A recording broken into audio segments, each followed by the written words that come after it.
Jonah chapter 4, verse 1. But Jonah was greatly displeased and became angry. He prayed to the Lord Yahweh, O Lord Yahweh, is this not what I said when I still was at home?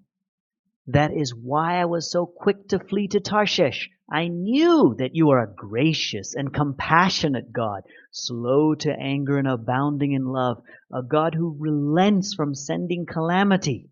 Now, O Lord Yahweh, take away my life, for it is better for me to die than to live.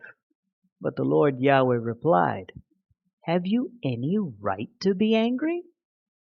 Jonah, however, went out and sat down at a place east of the city.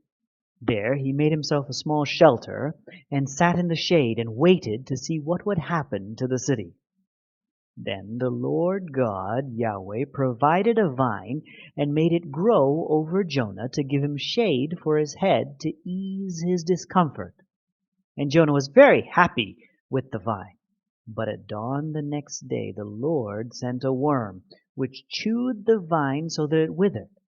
When the sun rose, the Lord then provided a scorching east wind, and the sun blazed on Jonah's head, so that he grew faint. He wanted to die, and he said, It would be better if I had died than to live. But the Lord God said to Jonah, Do you have a right to be angry about the vine? I do, declared Jonah. I am angry enough to die. But the Lord Yahweh said, You have been concerned about this vine, even though you did not tend it, nor did you make it grow. It sprang up overnight and died overnight. But Nineveh has more than 120,000 people who cannot tell their right hand from their left, and many cattle as well. Should I not be concerned about such a great city? Okay, let's look at some of this. At the beginning, we can see that Jonah is just angry because according to Jonah, now he is saying that the very reason he didn't want to come was he knew that God would forgive these people. Okay, so Jonah is kind of trying to vindicate himself, right? He's trying to make himself seem, I knew you would do this, that's why I didn't want to come. That's what he's saying. He is claiming that the reason he didn't want to come in the very first place because he knew that God would forgive them. So he knew that when he came, he would preach to them, they would hear it, they would change a little bit, and God would forgive them. And he almost uses this, the characteristics of God as, he's like, I know you are this way. It's almost like an insult. He attempts to say that. But he does call God certain things. Gracious, he's compassionate, he's slow to anger, he abounds in love, and he's someone who relents. So he is willing to change his mind. And it's almost like Jonah's angry with God because these are God's qualities. Now, these are excellent qualities, and it's only because of these qualities that the people of Israel are still alive. But Jonah was angry because God is showing this mercy, he's showing this kindness to the people of Nineveh, who Jonah doesn't like.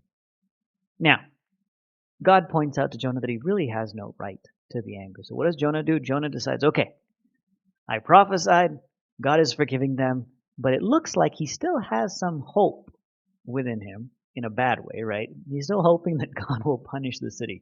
So he goes out, sits outside, and decides to watch it. And he's made some sort of shelter for himself.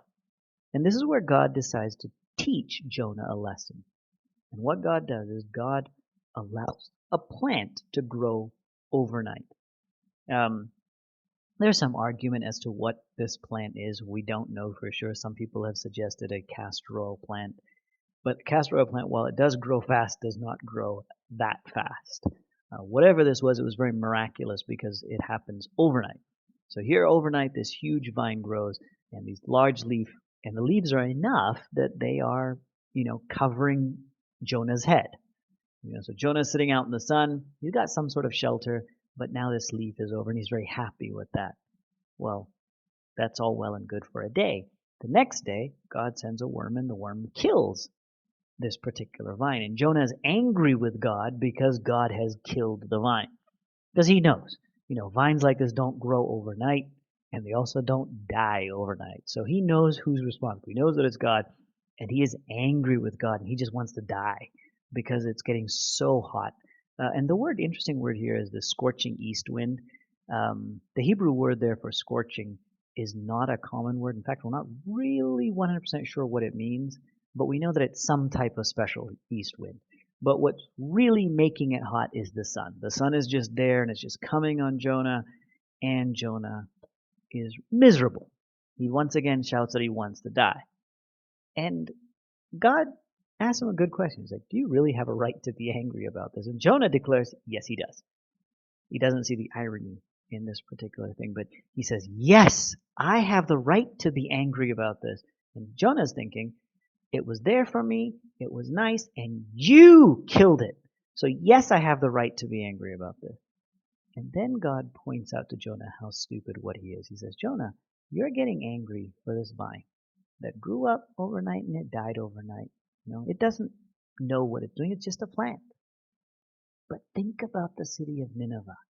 Here are 120,000 people, and the idiom don't know their right hand from their left means that they don't know the difference between what's right and what's wrong. Okay, so he's saying, here are people in Nineveh that don't know what's right and wrong. I sent you to tell them what to do. They changed, and I have forgiven them. So why are you angry? Shouldn't I care about people? Is what God is saying. And I think at this point, Jonah finally understands what the purpose of this whole thing was. Before I close, just one little point I want to make. It says it has 120,000 people living in this city. Now that sounds like a large number. So you might wonder, how can I have said in the previous sections that Nineveh wasn't that big a city?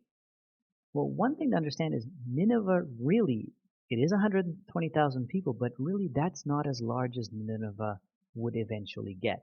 Within 50 to 100 years, Nineveh becomes the capital of the Assyrian Empire as the Assyrian Empire once again starts to grow. And at that time, there are over 300,000 people in this town, in this city. So when you compare it with 300,000 people in about 50 to 100 years, at this point, having 120 is a smaller town. By the way, that also, this 120,000 also kind of makes it easy to understand why it would take 3 days to visit this town. Even though it wasn't huge, it's still big enough that there are a lot of people living there. And God's point, especially to Jonah, is saying that I care about these people. I don't want to just kill them. I want to give them another chance. And I hope that Jonah finally understands that. And that is it for this book.